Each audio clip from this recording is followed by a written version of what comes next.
You know that feeling you get after you've finished a project and you just can't stop staring at it because you're so pleased with the result? This is definitely one of those projects, and I just can't wait to show you guys how I got there. I got this text message from my friend. She's like, no big deal, but if you're free, come out for lunch in a couple of weeks' time. And I was all like, cool, yeah, I'm up for lunch. Any particular reason that we're meeting? You know, not that I need an excuse.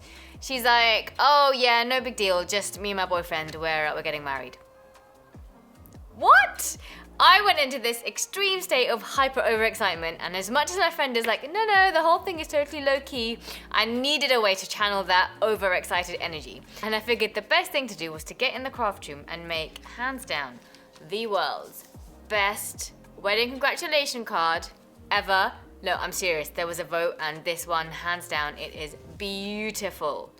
I'm going to talk you through how I made this. I will share the design on Cricut Design Space. I've used some elements from Cricut Access, so you will need to be a subscriber to Cricut Access if you want to be able to remake this card. If you take a look at the project on Design Space, you'll see that there are a few different layers. The first layer on the card is a print and cut layer. I just used a few different images from within the Access library to put this together. I knew I wanted there to be floral elements, but come on, it is a wedding card, so I decided to add in some little hidden hearts as well. And I also added a small congratulations, and for this I actually used the warp tool to adjust the kind of shape of the text to make it flow around the image of the flowers, and I really like how that has worked out. You might notice that there's a small difference in the design that I finally made and the one that is on Design Space, because one element that I wanted to include was to have some kind of cutout from this layer. I knew I was going to be using foam squares to stick everything together because I just love that look of added dimension whenever I make a craft. And I thought if I were to cut some shapes out of this layer, then the shadow of that with the actual card blank would look really cool. But let me tell you what happened.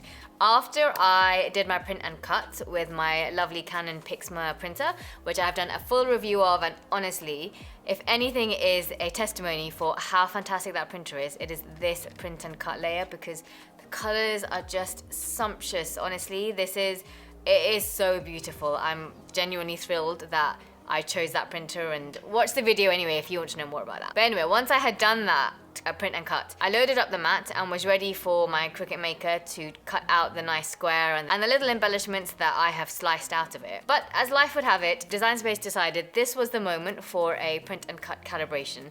And as much as I tried to dismiss the notification, it just wouldn't let me. There was no proceeding with the cut or any of the other layers actually without doing the calibration.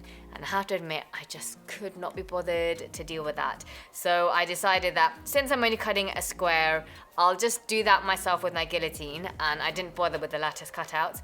But you guys should definitely stick with it, do the calibration, and get those cutouts in that layer, because that would make this card look even more just exquisite. I think what makes the overall look of this card so beautiful in the end is that I have used all these different layers and textures. So we've got the print and cut layer, and then the main focal point is the heart layers that I've added.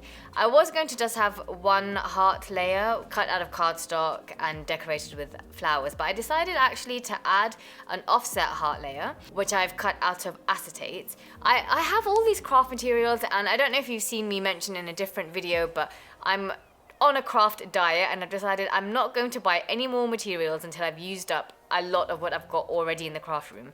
And this acetate is one that I've had lying around and is gorgeous and needs to be used, so I decided to add this layer. I've got lots of lovely cardstock. It's called linen cardstock, and it's got like a really nice thick texture to it. So I've used that for my topmost heart layer, onto which, using a pen, I've written the names of my friends who are getting married.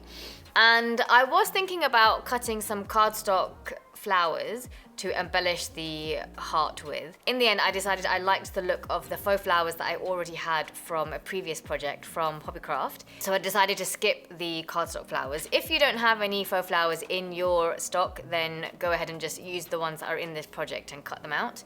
I chose these ones because they're made of individual layers rather than being rolled. And I thought that could look really nice, especially if you use a bone folder to curve the edges of each of the layers that you have in the flower. That would look really lovely. And I also raided my scrapbooking drawer and found some pearl embellishments, little stick-on pearls. So I've artfully placed them around this top layer. I actually used my tweezers because they're so tiny. There must be maybe 2 or 3 millimeters in diameter, these little pearl stick-ons. Using the Cricut tweezers is a really good way to be able to pick them off of the backing paper and lift them onto your project. So hot tip for you there. I love this card so much. It might just become my go-to design because, or maybe just the idea of having a printed layer and then building up more layers on top of that and having acetate in there somewhere to add some extra sparkle, but still being able to see the printed layer underneath. There's so many things I love about this project. I can definitely foresee a future in which I design more cards with this idea in mind. But if you want to know where I end up with that, you're just gonna have to subscribe and see what comes next on the channel. Before you go, check out this playlist of my most wanted craft tutorials. I'll catch you next time. Until then, happy crafting!